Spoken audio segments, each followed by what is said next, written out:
Hey everyone, I'm back and today we're going to be talking about Glass Onion, a Knives Out mystery, and this movie is a sequel to Knives Out and I enjoyed this movie. It's not like a sequel in the traditional sense where like all the same cast is back. It's just Daniel Craig is back and it's also written and directed by Ryan Johnson, and overall I thought the movie was good, and it's basically impossible to talk about this movie and not compare it to the first Knives Out. And the first one I thought was a surprise. I enjoyed it more than I was expecting, and I thought it was great. And this movie, very much like the same experience in many ways. Like, I had fun while watching it.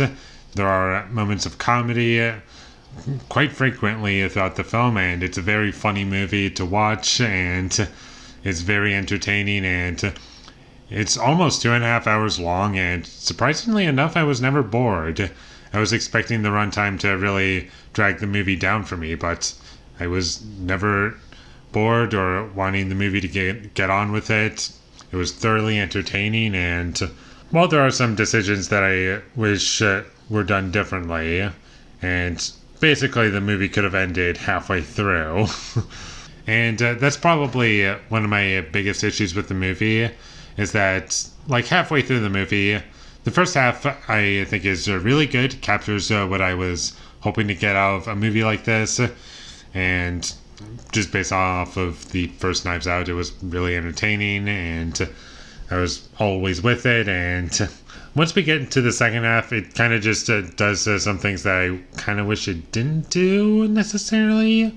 I do think it kind of showed a little bit too much, and I felt as though it could have had a couple of things taken out, maybe, and it would make the movie a little bit shorter.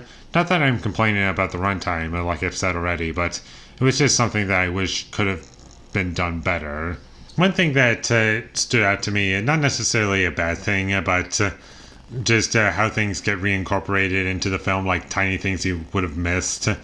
And they're brought up later on in the film as jokes, and it does work pretty well in the film. And I think the movie is best experienced as a comedy more than a murder mystery film, if that makes sense, because you don't really get any of that mystery until like almost an hour through the movie, until you start to realize what's going on. For a big chunk of the movie, you don't really have much of a story to be invested in.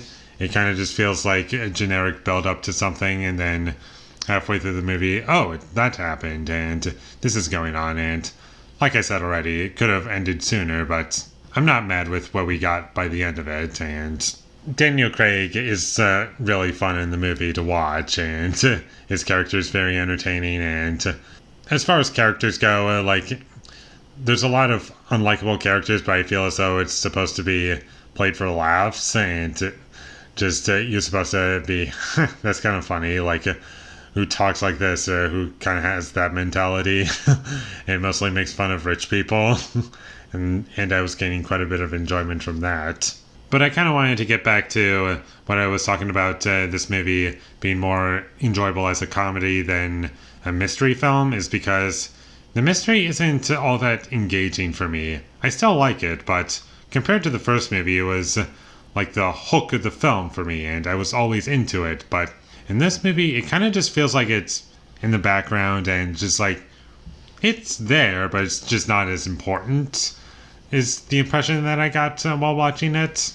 Like, if this movie didn't have the murder and mystery element to it, you wouldn't really lose a whole lot. That's genuinely how I feel. It didn't really feel that important. And I get it, like, the movie is trying to, like, subvert your expectations in a way, but I just felt as though it could have been handled better, and it's also kind of trying to be a bit different than the first movie. The first movie was, in ways, a bit more straightforward, but this movie, it doesn't impact me as much. But despite my criticisms, I did enjoy the movie, and I would recommend that you check it out. Just don't expect it to be better than Knives Out, is all I'll say about it. So check this movie out whenever you get the chance, and with all that being said, I'm going to give Glass Onion, a Knives Out mystery, a 7 out of 10. Thank you for watching my videos as always. If you enjoyed this review, be sure to leave a like and comment down below what you thought of Glass Onion, a Knives Out mystery, and my social media links. They will all be in the description, so follow me there. And last but not least, subscribe to be a part of Foley Nation, and I'll see you when I get my next review up, and that is going to be for Snow White and the Huntsman. So look forward to that, but until I get that up, thank you for watching and have a great day.